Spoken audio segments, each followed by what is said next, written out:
It's that time again, Theorists. Garten of Banban 7 has arrived, and with it, another round of ridiculous lore. What is Syringian's plan? Who is this new Banban? And why is Razbowski giving the performance of a lifetime? Out of all the people that the mayor could have sent, he sends you? A human? What happened to this city? But instead of driving myself even more insane trying to solve it, I figured I'd take a note out of Syringian's book and try a more scientific approach.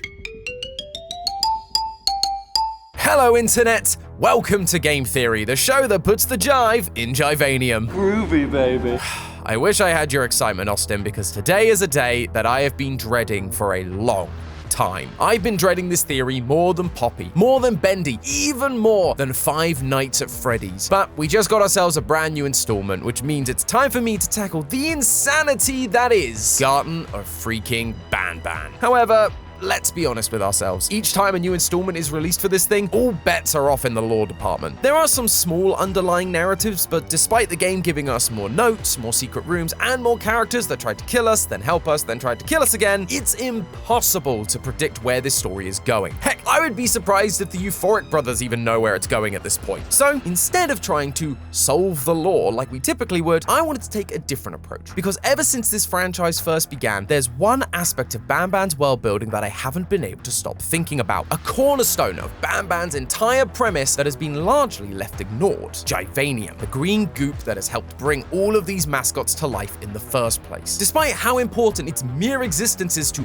all the events that have happened in this world, we still don't really know a whole bunch about what it really is. In this latest game, Syringian, the new red character with multiple arms and surgical tools, he seems to know a lot about Givanium. And we get a lot of notes telling us that he's worked with the stuff, but he's also keeping his cards close to his chest, telling us that he can't say anything because that information is classified. And I'd understand why. Givanium is apparently an element, a genome, artificial blood, and oh yeah, it explodes.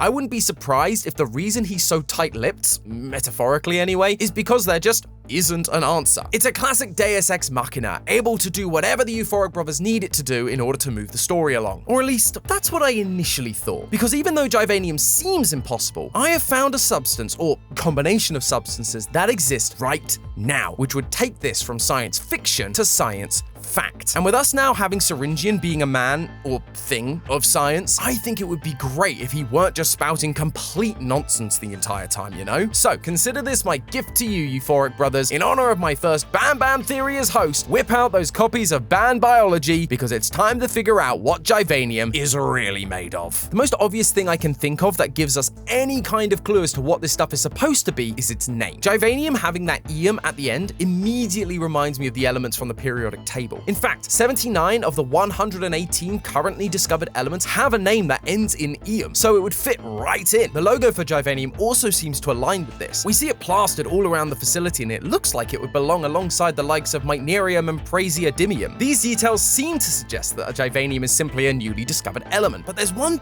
big problem with that notion. As you may be aware, elements on the periodic table aren't placed at random. They're arranged by their atomic number, which is the number of protons they have around their nucleus. Hydrogen has one proton, therefore it has an atomic number of 1 and is listed first in the periodic table. But take another look at the periodic image for Givanium and you'll see it has an atomic number of infinity. I don't think I need to tell you that it's not possible to have an infinite number of protons. An element has to have a set amount of them to be an element. Infinite is just a never-ending amount, and even if it were possible, it would be incredibly unstable. We see this with any element beyond element 98, Californium. All of these elements have too many protons to be stable, and so they aren't actually found in nature. They can only be created artificially in a lab, and when they do, these elements only exist for very brief amounts of time. Oganesson, the largest element we have with 118 protons, has a half-life of just 7/10 of a millisecond. That's around 18.5 times faster than your brain can even process visual information. After that, it breaks down into lighter elements which are more stable. So even if Givanium was meant to be some super heavy element, it is highly unlikely that it could ever be created in large enough quantities or exist long enough to ever have a barrel of the stuff. Instead, I think the name Givanium is more of a red herring. Or more accurately, it's just dubious marketing. Brands add the "ium" suffix to their products all the time to make them sound more scientific. The same thing goes for the infinity symbol. It's supposed to make things feel more cool and futuristic. I mean, just look at Facebook's rebrand to Meta. That's what I think we're seeing here. In one of the notes, we see that Givanium is being shipped in from another location, quote, down south. So this isn't something they're making at the kindergarten, but instead they're buying it in from a supplier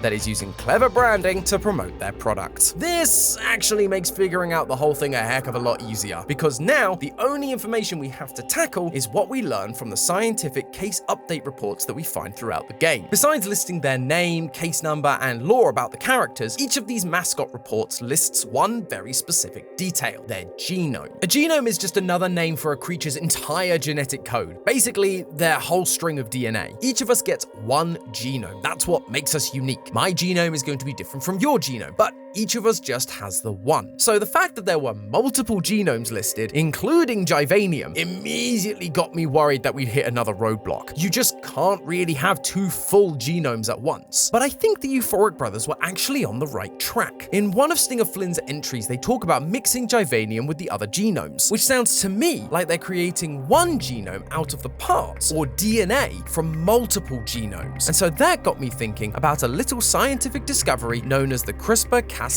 complex. CRISPR is an absolute game changer when it comes to the future of genetic research. Originally discovered as part of the defense system in certain species of bacteria, you can think of CRISPR as the world's first genetic find and replace tool. Scientists who want to edit, say, the gene of eye color would synthesize a small segment of DNA that matches the gene they wish to edit. This snippet of DNA is then attached to the CRISPR-Cas9. This complex can then be inserted into the DNA of a person, and the CRISPR will go and cut out the DNA only at the place in the genome that matches the snippet. From here, scientists can add in new DNA, like the gene of a different eye color, and voila, you functionally edited the genome of one person with the DNA from a different person. And it doesn't just work within one species either. There have been experiments introducing human genes into pigs to make their organs more suitable for transplants, and there's a study going on right now to see if introducing elephant genes to humans can stop the development of cancerous tumors. Basically, with the help of CRISPR, we can essentially add any gene we want into any genome we'd like. It's truly insane stuff, which seems fitting given how insane the lore of this franchise is. But there's a cherry on top of all of this. CRISPR is obviously really small, so in order for scientists to better monitor where the DNA they've added has gone, they'll often attach a special protein to the CRISPR mix called GFP, or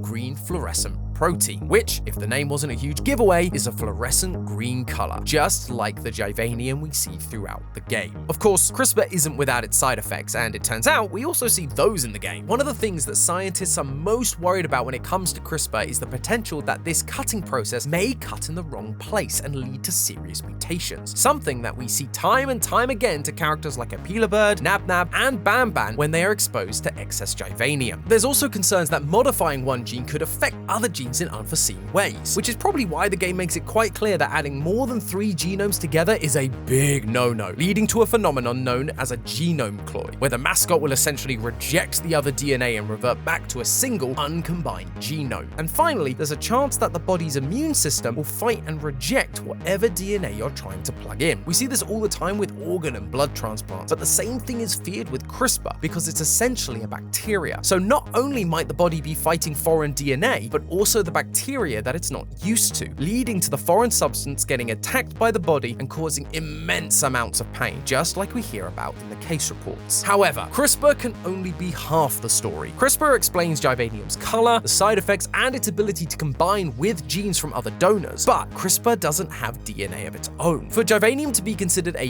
genome, as the game puts it, it would need its own set of DNA to splice itself in with whatever human or jellyfish DNA the scientists would choose. So, we need to figure out what creature the Givanium DNA is actually coming from. The problem is, there are literally millions of possible species on this planet, so narrowing it down to just one seems like it would be like trying to find a crayon in the world's largest kindergarten. Fortunately, the game does give us a couple of clues to work with. In the case report for Case 1, update number 2, we get this line about the functions of Givanium. The case mentioned in the previous report has moved an arm, as if its artificial nervous system had worked for a split second. As predicted, GV seems to provide identical functions reactions to blood. It also had a strange physical effect. GV appears to expand in size when it is set to flow, and as a result, the case has grown a number of veins across its body. So, not only is Givanium supposedly carrying out the role of blood in these mascots, it's also able to create more complicated body structures like artificial veins and nervous systems. CRISPR can do many things, but act like blood or create veins or nervous tissue, it cannot. But you know what might? Stem cells. Our bodies are made up of lots of different kinds of cells: brain cells, heart cells, colon cells, each one programmed to carry out a specific role in the body. But not all cells are so specialized. When you're first conceived, your body is made up of a unique kind of cell known as a stem cell. Stem cells are essentially cells that don't know what they want to be when they grow up. They might become a heart cell or a brain neuron, only time will tell. Unfortunately, by the time you're born, the vast majority of your stem cells will have differentiated into all the different cell types that make up your body. However, we aren't looking for humans as our Givanium donors. On the case reports, Givanium is listed as a separate genome from humans, and in the update report, it says mammalian circulatory systems are ineffective. Now, technically, mammalian isn't a word, but I think I get where they're coming from. Basically, it cannot be a mammal-based circulatory system, and so Givanium is not only non-human, but also non-mammal. So, what does that leave us with? We need a specimen that is not a mammal with the ability to create stem cells throughout its life cycle that can be turned into whatever body part is necessary. Should be simple, right? Well, as it turns out, there's a lot of wacky creatures in this world, and some of them have the ability to grow any body part they want when it's severely damaged or even cut off. Many species of lizards can regrow their tails. Axolotls have been known to regrow their heart muscles, spinal cords, and whole other limbs. But there is one creature that knocks all of them out of the water, a goofy-looking flatworm known as the Planarian. When it comes to regenerational prowess, no one beats the Planarian. This thing is generating stem cells indefinitely, able to create skin, vein-like structures, nerves, to the point that if you cut a Planaria in half, not only does the head regrow its missing tail, but the newly severed tail will grow an entirely new head. No wonder all these characters in Garten of Banban seem to just spring back to life after being severely injured. They just need a breather to regrow and repair all the damaged bits. Not only that, but studies have shown that this newly grown head, for some reason, is able to retain and pass on memories from its previous head. If the memory gene from the Planaria is being spliced into the human genomes put into these mascots, it could explain why, for some reason, these mascots have memories about the lives of their human genome donors, such as their name and occupation. Planaria don't have traditional circulatory systems either. Instead, they have what appear to be veins, but is really their digestive system, and it does pretty much the same thing a circulatory system does for mammals. It transports nutrients throughout the body. So that's a big old tick for the non-mammal circulatory system thing. And speaking of nutrients, what is the one thing we know that Banban loves to eat? No liver, no intestines, but most importantly, no pancreas. And you'll never guess what Planarians feed on. Dead and decaying materials such as organs, including liver, and yes, pancreas. Despite the fact that according to some studies, it has proven to offer very little nutritional value to them. Maybe Banban should just stick to the vegetables. Grab some of the vegetables next we collected indeed. But we can't just say Givanium is Planarian DNA and call it a day. No siree. The other genomes listed on the case reports use the full scientific names of specific species. So, what Planarian is Givanium from exactly? Thankfully, there's one detail that helps narrow it down: the location. There's a note that tells us that Givanium comes from, quote, our friends down south. And based on the plane ticket telling us the closest airport is Montreal, Canada, it feels pretty conclusive that our friends down south are somewhere in the United States. And while Planaria aren't native to the United States, there are a handful of species that have managed to migrate their way to its shores. And one of them doesn't just do everything we've already talked about, but it also looks suspiciously like our new friend/betrayer, Syringian. Let me introduce you all to the shovel-headed garden worm, or as it's technically called, Bipalium coense. Yeah, Syringian's head isn't an accident. According to Syringian's case reports, he's made up of only 2 genomes, human and Givanium. But much like how Stinger Flint's form is based on his jellyfish DNA, Syringian seems to be based more on his Givanium or Bipalium side rather than his human one. And with this being the specific species for Givanium, Bipalium coense is known for secreting a neurotoxin that can be dangerous to humans and pets. That toxin isn't mixing well with the mascot's human and animal parts. But with that, it feels like we found ourselves the source of Givanium, Planarians, specifically Bipalium Palium coense, a non-mammalian creature from the United States with extraordinary regenerative abilities, able to rebuild their vein-like digestive system and nervous system. Then just mix it in with CRISPR-Cas9 and a little green protein, and you too can create these unholy abominations in your own haunted kindergarten. There's just one tiny detail that I mentioned right at the start of this video that I've yet to address. I had this entire theory written out and ready to go before Banban 7 dropped, and so, of course, they had to throw one final curveball at me. Givanium explodes. Why? Why would you do this to me? We were this close to a clean run. It's okay. It's fine. We can do this. Deep breaths.